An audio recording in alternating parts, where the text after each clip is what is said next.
Good morning. Welcome to another SJU. It is a happy Thursday. It is Halloween. Hello. Today we're going to be talking a little about those shakeups happening over at Star Wars. We're going to be talking about some new news in the streaming wars and a bunch of other really good stuff. So good morning. I've got with me Dan. Hello. I've got with me Roxy. I've got with me Spencer. Hey now. Happy Halloween. Yeah. Happy Halloween. Happy Halloween. Roxy came all dressed up. Yeah, well, we got an email about it, okay? I'm just saying I'm the only one who followed instructions. I came dressed as someone who's been busy on a project and forgot to buy a Halloween costume and bought the dress she wore 3 years ago. I think it looks great. I'm 36. I'm dead inside, which is way scarier. This is what you turn into. A mortgage. All right, for our first segment, we are talking a disturbance in the force. This is via Variety and THR. They both had stories going more in depth on what has been happening with, Benioff and Weiss have just left Star Wars. Variety says that Lucasfilm executives and the creators began to see their visions for the films diverge during meetings last summer, with both reports saying that Benioff and Weiss's divided attention between Star Wars and Netflix, where they got that huge overall deal, began to play as a factor. And also, the Hollywood Reporter is saying Benioff and Weiss just don't want to deal with fans. They did, after everything that happened with Game of Thrones, they don't want to deal with what they consider to be a toxic fandom. And so that was also weighed into the decision. I feel like those were kind of two things that we were speculating about. And so just kind of hearing them confirmed, we sound smart.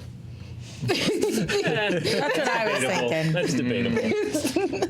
Yeah, I mean, I understand the idea of Game of. Can you imagine if they had somehow Game of Thrones and Star?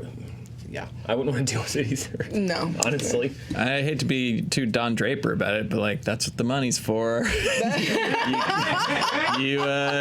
take $100 million.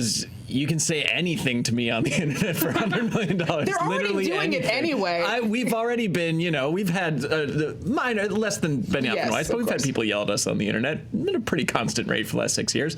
So, pay us more for that, happily. I mean, come on. You get to make Star Wars. If you can't find the joy in that, Rian Johnson, for whatever you think of him, seems to be like, you know what?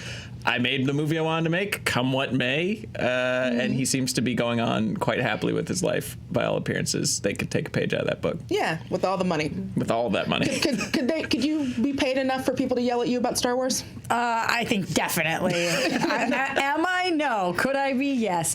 I think that this is strange timeline-wise, though, because from what I'm understanding now, they actually left the trilogy prior to the Netflix deal. So it just wasn't announced until now. So that would make me think that the Netflix deal had nothing to do with it unless they knew the Netflix deal was coming and that was on the table. Well, I mean, I read that they had signed it and that was actually a contention point, was that Netflix wasn't exactly happy about it and Disney wasn't exactly happy about it, and it would have delayed work on that was definitely a fracture point. So what I was reading was that things were rocky before that, prior to that. Rocky, but the signing of the deal definitely did not help. So I think that this is interesting because I was somebody who was one of the, it seems like now few people who was really excited about a Benioff and Weiss trilogy and producing, writing, and whoever they decided was going to be directing. I know that with the final season of Game of Thrones, it was very divisive. It's almost dangerous to even say Game of Thrones anymore out loud, but I loved it. And shocked, Roxy loves something people hate. So this whole thing is it's a bummer for me, and nobody's kind of talking about the fact that they're now not working on this trilogy, which I think was probably going to be an Old Republic trilogy, which I was into. People are just kind of more talking about what this means for Star Wars in general, and I'm still mourning the loss of my Benioff and Weiss Old Republic trilogy. I mean, I relate to the "that's what the money's for" argument, and I think that's true to a certain extent. But I also think, and we've talked about it, how sometimes there's this baggage that follows you around. And I can relate to the idea that they may have had, which is that due to Game of Thrones and there are people that are, as I said, you can debate the artistic merits of that, and that's absolutely valid. That's what art is for. But there are people who are just so bent out of shape about it and angry, and will always be angry about it. I can relate to this idea for them to say that, having second thoughts about pouring years of work into a minimum of one movie or maybe more, and knowing that in the eyes of a certain percentage of people, you will never have a shot.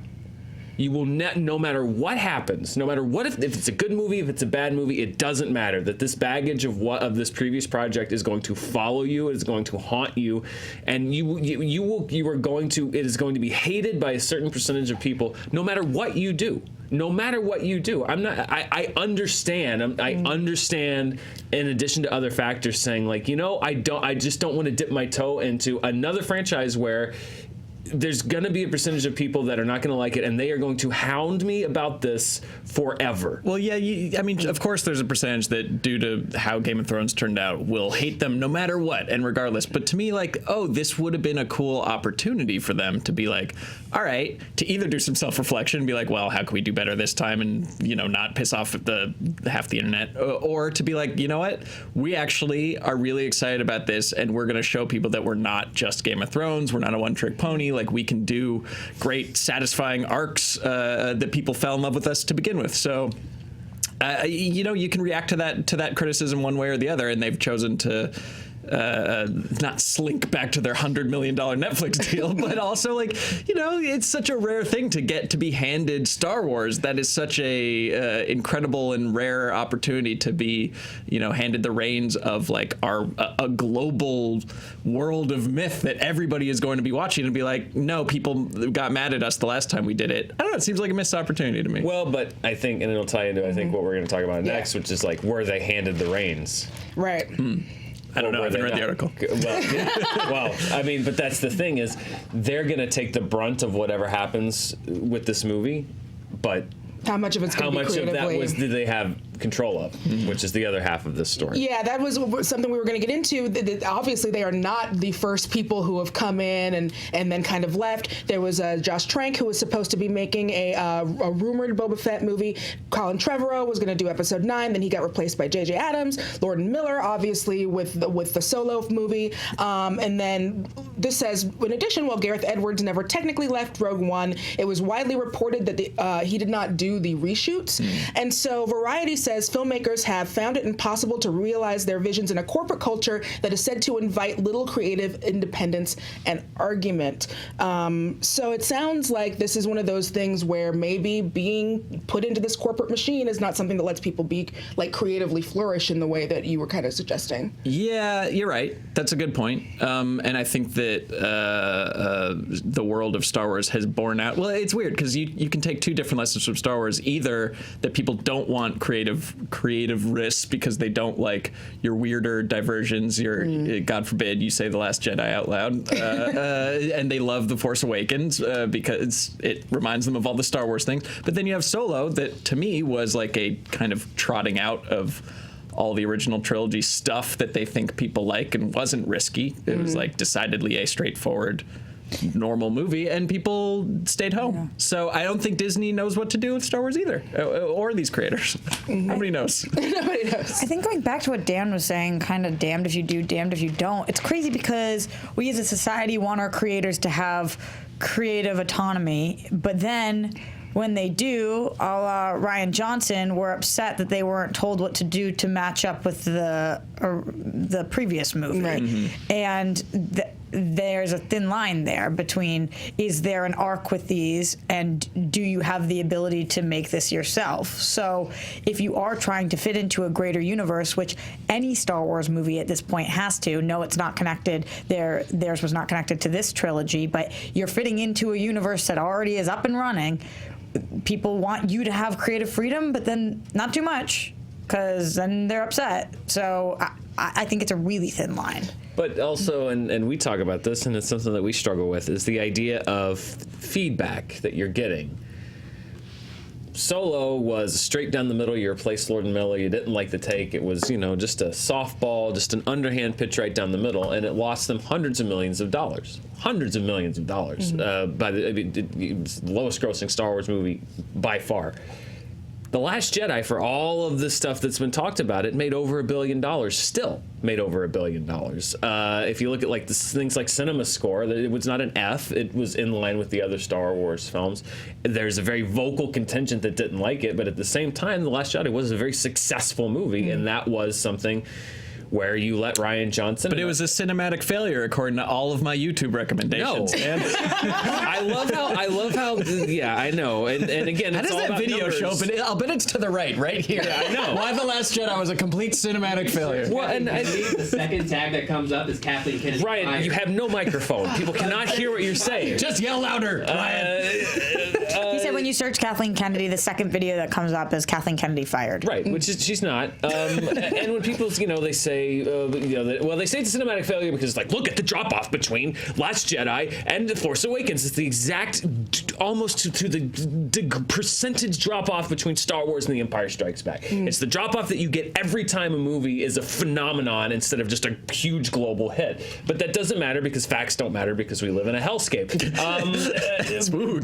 Yeah, exactly. But What happened? But again, it goes back to this thing. I really do think that they are in this weird quandary because it's like, well, they can't stop hearing about The Last Jedi, but it made a lot of money. So then they played it a little safe with Solo, and but then it lost them all of this money. We'll see what happens with Episode 9. But I personally don't think, and I don't think that Kathleen Kennedy, as I said before, is a demon spawned from hell to ruin everyone's lives, as so many people on the internet do. But I do think that there is a problem at Disney, and particularly with the Star Wars brand, where they're struggling on when to trust filmmakers, how to trust them. And then this idea of planting a flag with every new hire and then having to go back. Like, again, a lot of this stuff is stuff that happens behind the scenes, but when you yourself as a company put it at the forefront, you just highlight when you have creative differences and problems. Right. Yeah, because this isn't one of those things where, I think I mentioned it a couple days ago, Variety has heard that this might be happening, but it hasn't been confirmed, or that's usually how it happens, rather than this company putting out this huge, press release and tweets, look who's joined the Star Wars family. Yeah. And then they get a divorce. So, it's not the only place, though. Obviously, Star Wars gets a lot of attention, but being a DC girl myself, I mean, come on. Flash has had 4 different creative teams on it. Yeah. One of which we forget, rumored, was Zemeckis. This is and it happened, Ant-Man, Wonder Woman, Thor. We had Michelle McLaren, Patty Jenkins, people getting pulled off projects from both Marvel and DC for creative differences all the time. Now, I will say that Star Wars seems to be doing this very frequently. They seem to be at the front of this pack, but it's not like this is the only franchise that has creators that come and go. Sure. Right. And people are talking about it right now like it is. So why do you think that is? I think it's hard to say what is the biggest fandom at this point. I've gone back and forth so many times, but it does seem like Star Wars tends to be, because it doesn't have, Marvel, usually people are like, I'm Team Marvel, I'm Team DC. Those two rival back and forth. All nerds like us seem to be Team Star Wars. Everybody seems to have an opinion about Star Wars. Star Trek, but I don't think anymore. Small but mighty. I don't think Star Wars versus Star Trek is the same as Marvel versus DC. People don't talk about it in the same way. Yeah, I hate the versus thing in general. Me too. Yeah. But I find that Star Wars fandom is the most vocal, is the most attached, because it's been the longest amount of time that we. I don't know if that's actually true, but that the original trilogy came out and that we're in the same universe, as opposed to DC movies that were coming out a long time ago that have nothing to do with the DC movies that are coming out today. And I also think, just to add on to that, for why it gets so much more scrutiny of who's in and who's out, is the first 6 Star Wars movies were, rightly or wrongly, solely attributed to George Lucas. This is Lucas's, it's like an auteur filmmaking franchise. This is his baby. This is his vision. He had this arc in mind, and we're still wrapping up that arc that he started 9 movies later. So who's behind the camera seems to have more importance, rather than whatever indie director gets the next, Marvel movie. Right, that's a very fair point. It's also one of the things that was mentioned is that people are told that they're going to have more creative freedom when they come in, and then maybe that doesn't wind up necessarily being the case. Say that you are a company who wants to stick to your branding, right? You want to stick to your brand, but you also want to be able to attract the most talent. How do you skate that line between promising something you can't promise and letting them know properly what to expect when they come in the door? I feel like this happened to Marvel with Edgar Wright, and it seems like they sort of have that since figured out like how do you bring in a cutting edge filmmaker and at the same time bring them into the fold in a way that they feel like their artistic influences are heard and listened to, but at the same time they're making something that fits in the piece of this puzzle. I don't know. That's why nobody does it. That's why whenever it just points to Marvel, it's just like, be Marvel. It's like, there's like 15 things about Marvel that shouldn't work and don't work anywhere else that do because for whatever reason. And it's not it's a combination of things. It's how it's run. It's Kevin Feige, I think, was a big part of it. It's hard. It's really hard because where do you toe that line? Right. I'm not in those rooms, obviously, but to try to answer your question, Danielle, I think communication is obviously incredibly key here. And you don't go after the sexiest director because they're the sexiest director and not have a conversation before you bring them onto a project saying, what are you thinking? Like, what do you got? Let's try to get on the same page. And I feel like maybe that's been happening where we see that hot ticket, they're blowing up as a director, they're sexy, they're the next cutting edge director. We bring them on without too much of a dialogue of like, here's what we're thinking. What are you thinking? Do those things line up in any way? We make massive announcements like they're going to not just do one movie, but a trilogy. And then it's like, they start saying their idea. Kathleen, Kennedy, and Camp are like, uh-oh, that is so not in line with what we were thinking. How do we get out of this? Again, I'm not in the room, so who knows? Maybe they are having many communication successes, but it seems to me like they're not talking enough. And there can also be so many differences between like the pitch that they sell and then when they are actually turning in a script and ready to film it, it's like, whoa, like you told us this would be an Old West adventure or something like that, and this feels more like neo-noir, or like you can, things can be lost from how you present something that you plan to do, and then like, all right, here it is. Because you're a creator. You might dip, dodge, duck. Yeah, like, oh, this actually doesn't work the way that, the story isn't leading me down this one way that I thought it would. I think the other thing you have to do when people talk about, this idea of just like towing the corporate line and, new idea, all of these insider reports, what it generally comes down to is it sounds like Star Wars, the brand, is playing it extremely safe. And that's the other thing. You can't always do that. You have got to take a risk. That's what brings new energy into something. If you play it safe all the time, you're going to get 8 solos. Solo was the safest bet you could possibly imagine in the Star Wars universe. It's like, people love the character. You show them the Kessel Run. You go through everything. You show the Falcon, Chewbacca's in it, Lando. Like, it was the safest bet. But people sniff that out, and they're like, but it's nothing new. They took a risk with The Last Jedi financially. It paid off. It is obviously so the conversation still goes on, not because I think it was a divisive movie, but also because you can put it in a thumbnail. Hello, 2 years later, and it still clicks, and people have made an entire market of talking about The Last Jedi, whether it's real stuff or just stuff they make up off the top of their head because it makes them money. They don't believe half of that garbage. They really don't. It's the same video. People have been making the same effing video about The Last Jedi for 2 years, but the same people keep clicking on it, and so we keep talking about it. And I think that spooked Disney a little bit. But honestly, you got to keep taking a risk. You got to put your neck out there, put it on the line.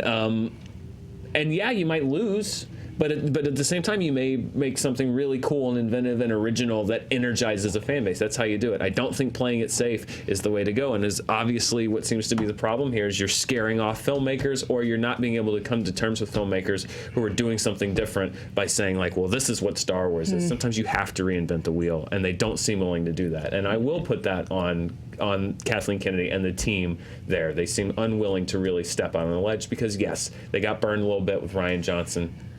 You can't make that make you scared to do anything new or different. Yeah, and you know who is willing to step out on that ledge? Netflix. I'm sure Netflix was like, do what you want. Do it. Yep.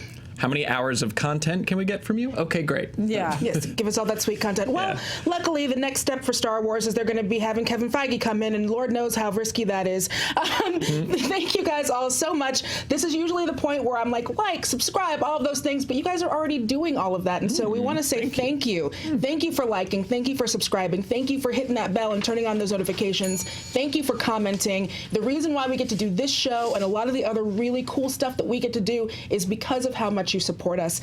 So yeah, we just wanted to say thank you on this spoopy Halloween. We do have some great stuff on fandom.com. We made a documentary called Never Surrender about Galaxy Quest. It is screening via Fathom events on November 26th. You want to talk about that a little bit, Dan?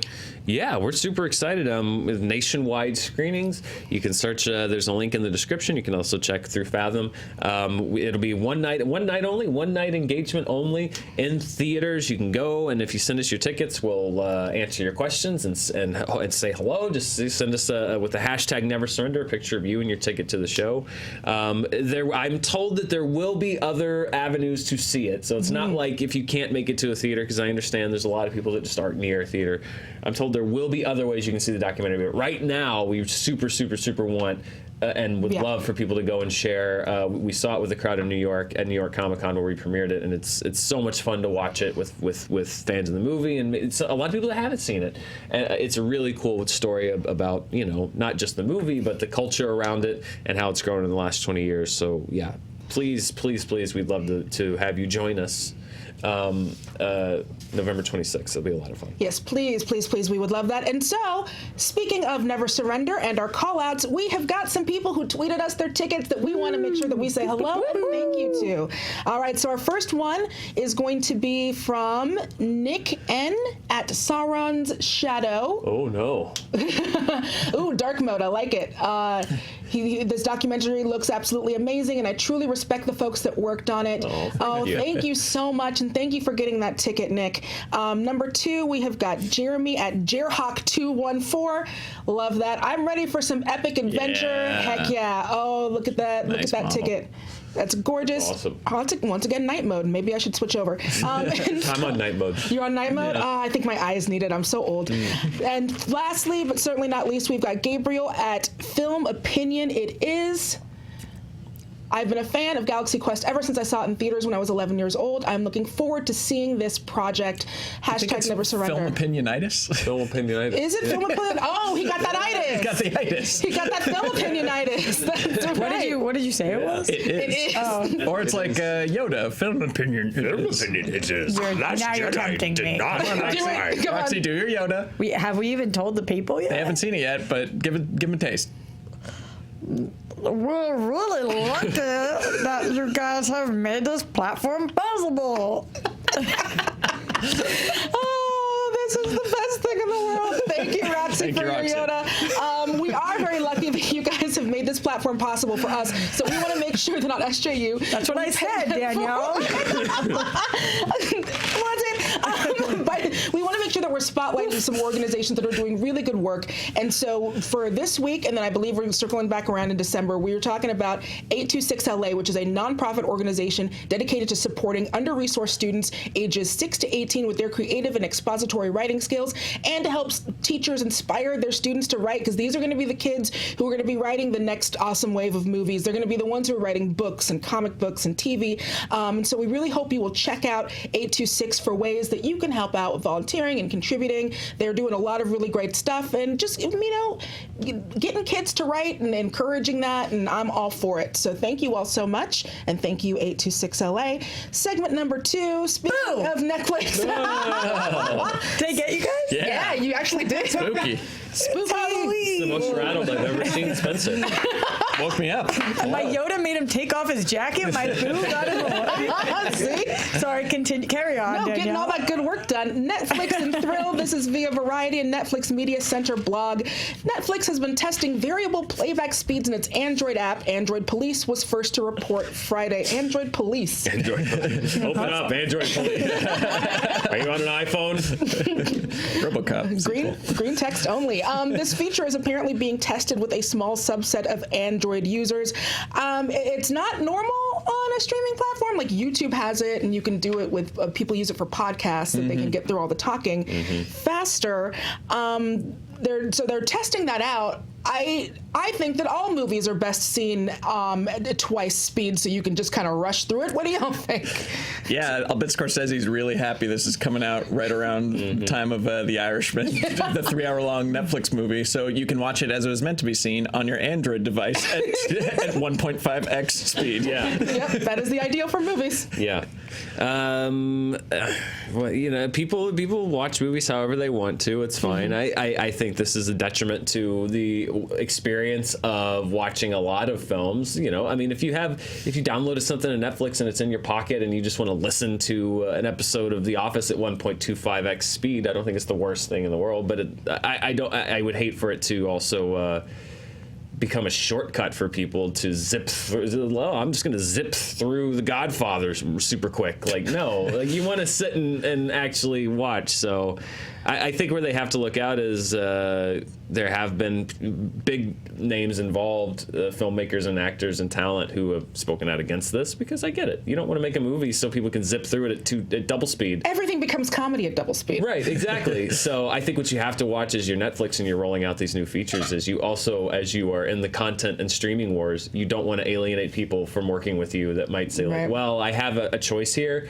but this place, seems like they're going to respect the vision of what I'm doing more than Netflix, who's going to, make it so that it can be divided up into 8 parts at 2 times speed, and, Yeah, not necessarily for me. Roxy, how funny would that horse head be in 2 times speed? When you said everything becomes funny, I just started thinking of some of the most iconic lines, like just sped up very fast and giggling. I will say that for me, personally, as somebody who has to, for my job, watch 40 hours of content a week. Of course you do. No, but I will not do this for movies that are coming out.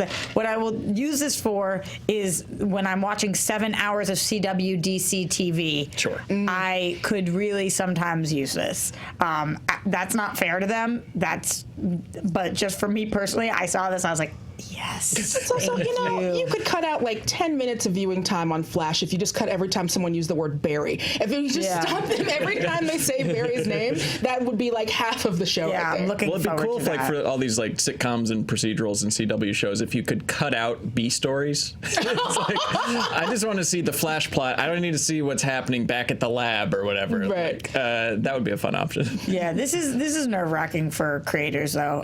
But like Judd Apatow made a comment against this, and I was like, this is for you. Like, this is you could trim a little bit of your movies. Forget it, you can shut it down. Yeah. I was just thinking, I'm going to make Francis Ford Coppola cringe here. I was just thinking The Godfather double speed. It's like, can you imagine the first time watching the guy was like, Bonasana, what have I done making you mean so disrespectful? You come to me in my house, Francis, this coming really died, I'll be suffering this very day. And by some chance, the honest man will like yourself and make enemies and make our enemies. And then they would fear you. It's like, no, stop. Slow. Attention span, 1x. Good movie, 2.5 hours. You can make it. You can do it, we promise. So, yeah. I guess it'd be cool for, like, maybe a Ken Burns, a Civil War, trying to get through that country music doc or something like that, where it's like, because that's why I like it for podcasts occasionally, is it's like you're just listening for news or information about something. Yeah. Like, let's get the information in my brain as fast as possible, but that doesn't work for cinema. Some TVs do this already. You can put anything on and you can do double speed.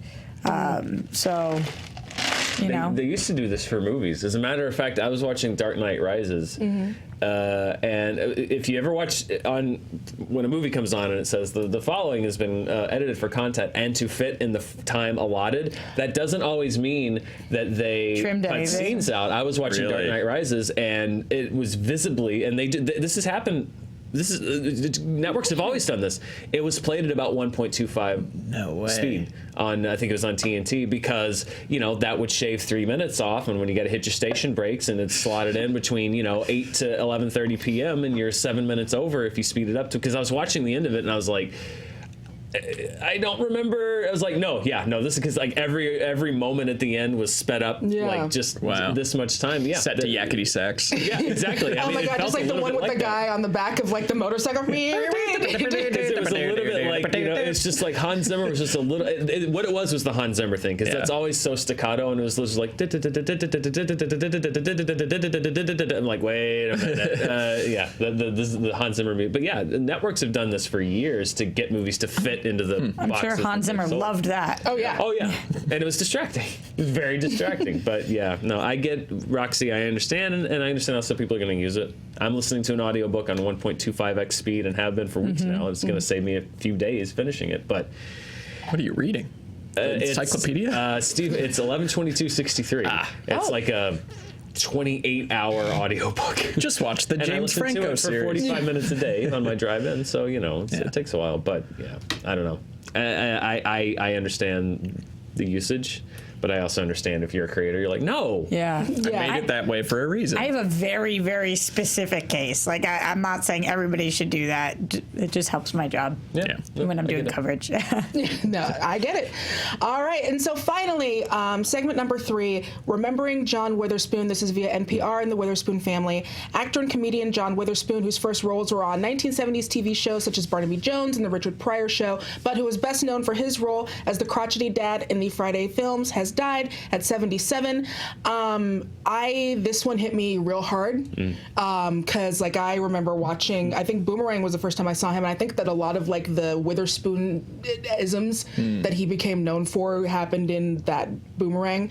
With the, you got the coordinate, and like I'm not doing a voice. Go on. I'm not disrespecting that man by proving that I can't act. But yeah, and like the bang, bang, bang, and all of those, like I remember that from when I was a kid, and which I should not have been watching Boomerang as a child. I was quite young, didn't get any of it. But so remembering from there and from Boondocks and of course from Friday. He also, I don't know if it was a YouTube channel or Instagram, him and his son, they had like a thing that they would put up because his son's also a comedian. And his son released like a bunch of clips of them, like, him doing stuff with his dad and like his dad being his dad. And it's really, yes, that one hit me kind of hard. Yeah. Yeah, I am most familiar with his work from Friday, but then I saw somebody put, I love seeing, I hate when somebody passes, but the only silver lining is that you get to revisit a lot of the work, and I had forgotten about it. When you think about his work in Friday, you think about him on the toilet and the spray and the thing. But somebody posted the scene where he confronts... That's me. I posted that. Did you post that? I saw it a few different times. I'm glad. But like, that is, you forget about that because it's such a broadly comic performance that you forget also. That moment where he's like, we used to do it with our hands. That he has chops. It had that side, it's. I like to remember those nuances. I just wish it was under not those circumstances. Yeah, I'm always like, give people their roses while they're alive, man, so that they get to see them. Any favorite Witherspoon memories? Who was he on the Boondocks?